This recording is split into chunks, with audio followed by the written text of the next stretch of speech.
tiens à vous rappeler aussi que l'Afrique est le berceau de l'homme. L'Afrique est le berceau des civilisations.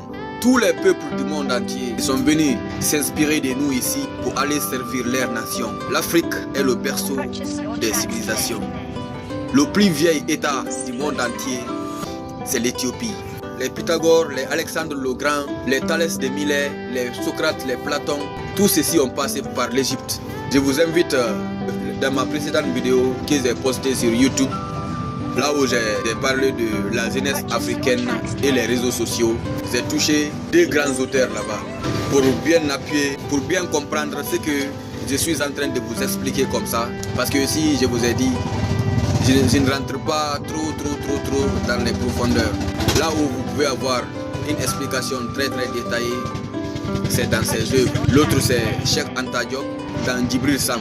Là où Cheikh Anta Diop relate les passages de Djibril Sam dans l'Afrique berceau de l'homme et des civilisations. C'est le nom de l'œuvre là.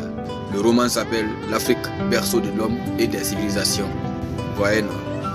L'Afrique a nourri les premiers savants grecs de sa sagesse, bâtir les pyramides et tous les mystères qu'elle renferme. Voyez, le second auteur, c'est Ivan Van Sertima dans son œuvre The Came Before Columbus. The Came Before Columbus.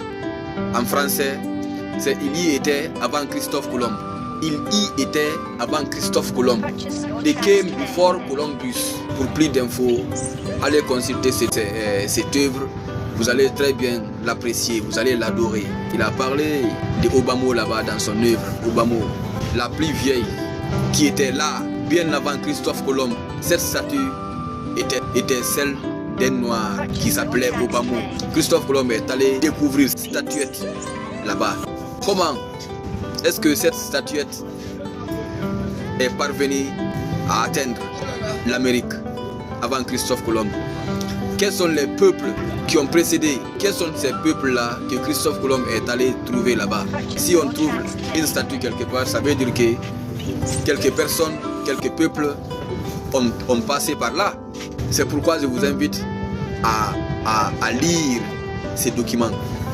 Parce que d'après les autres hommes, c'est Christophe Colomb qui a découvert l'Amérique en 1492, si j'ai bon souvenir. Et pourtant, on parle aussi d'Aboubacar II, Kankou Moussa. Ils aussi, ils ont traversé l'Atlantique. Ouais, ça aussi, c'est... Tout ça se trouve dans Ivan Van Sertima là. The Came Before Columbus. Il y était avant Christophe Colomb. Allez-y seulement. Aujourd'hui, je me limite là. Bonne journée. Voilà, c'est toujours votre frère Crystal One Massaso, Monene Pinta, Sidengato, Hakin Sora, et ça de mon côté. C'est ma façon de vous parler un peu la science, quoi. Parce que moi, je ne suis pas comme les autres blogueurs. Moi, je travaille, je gère mon entreprise et puis je suis un centriste. Je suis au centre, je suis l'intermédiaire entre toutes les couches sociales. J'encourage le bon comportement, je dénonce le mauvais comportement. C'est tout le monde, que ce soit politique, que ce soit scientifique, que ce soit économique, que ce soit juridique, non, artistique, n'importe où. Moi, je n'ai pas de camp. Voilà, c'est pourquoi en Guinée, on est là, easy. On n'a aucun souci ici. La mouvance pose des bons actes. Voilà, je parle, je viens, j'encourage, j'apprécie. Ils commettent aussi des erreurs seulement. Là aussi, on vient, on dénonce. On est pro d'aucun parti politique. Nous, on est là juste pour suivre les bonnes et mauvaises actions. On est là pour ça. Et s'il vous plaît, partagez cette vidéo, likez et commentez. C'est votre frère Crystal One Massaso Monene Pinta.